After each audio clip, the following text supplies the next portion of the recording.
the people of Kenya have stood by the constitutional provision and exercised their legitimate, constitutional and democratic mandate and voted in a government.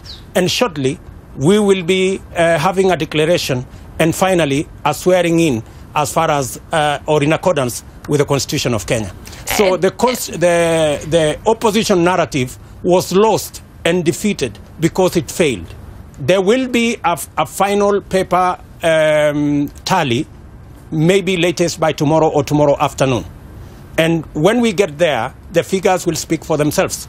It is true, 9% of Kenya were denied the opportunity to vote.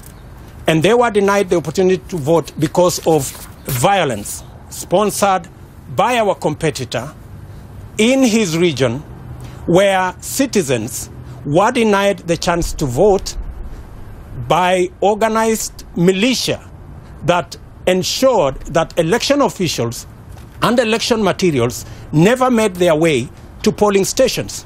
Mr. And then Ruto, they want to allege that the people of that region did not want to vote. If it is true that the people of that region did not want to vote, let them remove the militia. Let them allow ballot papers and ballot boxes and election officials into polling stations, and let us see whether Kenyans in that region will vote or not.